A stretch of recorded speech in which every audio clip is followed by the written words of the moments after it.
Dear friends, welcome to అత్తమ్మ kitchen. ఈరోజు నేను చూపించబోయే రెసిపీ ఇంట్లో డ్రై మ్యాగీ చేసేటప్పుడు కొంచెం మ్యాగీ మిగిలిపోయిందని ఇలా మ్యాగీ ఆమ్లెట్ చేసుకున్నామండి. టేస్ట్ మాత్రం చాలా బాగుంటుంది. రెసిపీ మాత్రం సింపుల్గా ఉంటుంది. పిల్లలకి ఈ విధంగా చేసి పెట్టినా చాలా ఇష్టంగా తింటారు. ఒక కప్పుడు డ్రై మ్యాగీ మిగిలిపోయిందనమాట. నేను ఇంతకుముందు ప్రీవియస్లో డ్రై మ్యాగీ పెట్టానమాట. అలా ఈరోజు మార్నింగ్ బ్రేక్ఫాస్ట్ చేస్తుంటే మిగిలిపోయిన డ్రై మ్యాగీతో ఈ విధంగా మ్యాగీ ఆమ్లెట్ ప్రిపేర్ చేసుకుంటున్నామండి. స్టవ్ పై ప్యాన్ పెట్టుకొని 1.5 టీ స్పూన్ ఆయిల్ వేసుకోవాలి. ఆయిల్ వేడవ్వగానే ఒక చిన్న మీడియం సైజ్ ఉల్లిపాయ తీసుకొని ఇలా పొడుగ్గా సన్నగా తరుక్కొని ఈ విధంగా వేసుకోవాలి. వెంటనే చిన్న క్యాప్సికంలో హాఫ్ క్యాప్సికం తీసుకొని ఇలా సన్నగా పొడుగ్గా తరుక్కొని వేసుకోవాలి. తర్వాత చిన్న క్యారెట్లో పావు క్యారెట్ తీసుకొని ఇలా సన్నగా పొడుగ్గా తరుక్కొని వేసుకోవాలి. ఇవన్నీ తొందరగా మగ్గడానికి ఒక 2-3 పించుల ఉప్పు వేసుకొని కలిపేసేసుకోవాలి. మంచిగా లైట్గా మీడియం ఫ్లేమ్ పెట్టి మగ్గించుకోవాలి వీటిని. ఇలా మగ్గే మధ్యలోనే ఒక పచ్చిమిర్చి తీసుకొని ఇలా సన్నగా తరుక్కొని వేసుకోవాలి. పచ్చిమిర్చి వేసి కలుపుకున్నాక వెంటనే ఒక చిన్న టమాటో తీసుకొని ఇలా సన్నగా పొడుగ్గా తరుక్కొని వేసుకోవాలి. గింజలతో సహా వేసుకోవాలి. ఇలా అన్ని వెజిటేబుల్స్ మగ్గిపోయాక ఒక మ్యాగీ ప్యాకెట్లో మసాలా ఉంటుంది కదా, ఒక స్లైస్, ఆ స్లైస్ అనమాట. ఒక కప్పడ్ అంటే ఈజీగా 1 స్లైస్ అవుతుంది. ఆ ఒక ప్యాకెట్ని వేసేసుకోవాలి మసాలా. తర్వాత పావు టీ స్పూన్ పసుపు యాడ్ చేసుకోవాలి. తర్వాత పావు teaspoon red chilli powder వేసుకోవాలి అండి. చూడండి, తర్వాత రుచికి తగ్గట్టుగా ఉప్పు, పావు టీ స్పూన్ ఉప్పు వేసుకున్నాను. ఉప్పు కూడా వేసేసుకున్న తర్వాత ఇలా కలిపేసేసుకోవాలి. కలిపేసుకున్న తర్వాత మనం ఇంతకుముందు తీసి పెట్టుకున్న డ్రై మ్యాగీ ఉంది కదండి, ఈ మ్యాగీని మొత్తం ఇప్పుడు ఇందులో వేసుకొని ఈ మసాలాలన్నీ మ్యాగీకి పట్టేటట్టుగా కలిపేసుకోవాలి. ఇలా కలుపుకున్న తర్వాత కొద్దిగా అంటే ఒక 20 సెకండ్స్ కానీ 30 సెకండ్స్ కానీ స్టవ్ పైన ఉంచేసుకొని స్టవ్ ఆఫ్ చేసేసుకొని ఇప్పుడు దీన్ని పక్కన పెట్టేసుకొని ఒక బౌల్ తీసుకొని పావు టీ స్పూన్ పచ్చికారం వేసుకోవాలి. లేదు మాకు పచ్చికారం వద్దు అనుకుంటే ఎండుకారం వేసుకోవచ్చు. నేను పచ్చికారం వేసుకుంటే బాగుంటుందని వేసుకున్నాను.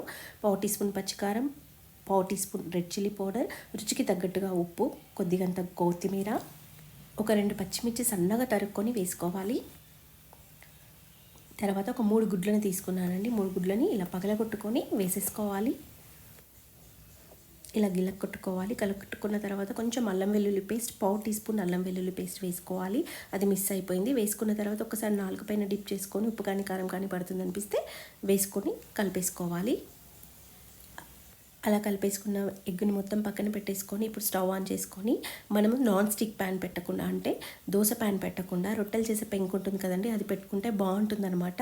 నేను స్టవ్ పై పైన పెట్టుకొని ఈజీగా 1 టీ స్పూన్ నుండి 1.5 టీ స్పూన్ ఆయిల్ అప్లై చేసుకోవాలి. ఒక్క మ్యాగీ ఎగ్కి చూడండి, ఇలా ఆయిల్ని మొత్తం ఇలా స్ప్రెడ్ చేసుకోవాలి. ఇలా స్ప్రెడ్ అయిపోయిన తర్వాత మనం ఇలా కొట్టి పెట్టుకున్న ఆమ్లెట్ ఎగ్ ఉంది కదండి, ఇలా ఎన్ని వేసుకోవాలనుకుంటామో అంత సైజ్ ఆమ్లెట్ వేసుకుంటే చాలు. ఇందులో ఈజీగా 1 కప్ అంటే ఈజీగా 2 ఆమ్లెట్లు అవుతాయన్నమాట 3 గుడ్లకి. ఇలా ఈ విధంగా ఆయిల్ పైన ఆమ్లెట్ ఎగ్ వేసేసుకొని ఇలా స్ప్రెడ్ చేసుకోవాలి. సేమ్ మనం ఆయిల్ ఎలా స్ప్రెడ్ చేసుకున్నామో పెంక మొత్తం వచ్చేటట్టుగా స్ప్రెడ్ చేసుకోవాలి. లైట్గా పచ్చితనం పోయేంత వరకు మగ్గించుకోవాలి. అంటే ఎక్కువ పచ్చితనం పోయేదాకా కాకుండా లైట్గా పోతే సరిపోతుంది. ఇలా పోయిన తర్వాత మనం మ్యాగీని ఒక లేయర్ లాగా వేసుకోవాలి. పొడుగ్గా ఎలా పడితే అలా కాకుండా ఒక లేయర్ లాగా వేసుకొని చూడండి, ఈ విధంగా వేసుకొని మళ్ళీ పైనంగా ఆయిల్ అప్లై చేయకూడదు. ఇలా వేసుకొని జస్ట్ మంచిగా గోల్డెన్ బ్రౌన్ వచ్చేదాకా వేయించుకొని ఇలా ఫోల్డ్ చేసుకోవాలి నిదానంగా. మనం ఆమ్లెట్ని కొంచెం పల్చగా కాకుండా కొంచెం మందంగా వేసుకుంటే సరిపోతుందండి. ఇలా ఫోల్డ్ చేయడానికి వస్తుంది. చూడండి, 2 దిక్కుల గోల్డెన్ బ్రౌన్ వచ్చేంత వరకు మగ్గించుకొని ఇప్పుడు స్టవ్ని మీడియం ఫ్లేమే పెట్టుకోవాలి. ఎందుకంటే తొందరగా మాడుతుంది కాబట్టి ఇలా గోల్డెన్ బ్రౌన్ రావాలి వచ్చేంత వరకు ఇలా మనం ఆమ్లెట్ని చేసేసుకొని ఆల్రెడీ 2 సైడ్లు కాల్చుకోవాలి మరలేస్తూ. ఇలా చూడండి, 2 సైడ్ల గోల్డెన్ బ్రౌన్ వచ్చేసిన తర్వాత స్టవ్ ఆఫ్ చేసేసుకొని ఇలా మధ్యలోకి 2గా కట్ చేసుకొని ప్లేట్లోకి సర్వ్ చేసుకొని వేడివేడిగా తిన్నా, పిల్లలకంటే 5 years అబవ్ వాళ్ళకి పెట్టిన, ఎందుకంటే కొంచెం స్పైసీగా ఉంటుంది కాబట్టి పెట్టిన సైడ్ డిష్గా సాస్ మైనోస్ పెట్టిస్తే సూపర్గా ఉంటుందండి. మనం తిన్నా వాళ్ళకి ఇచ్చిన సూపర్ టేస్ట్ అనమాట.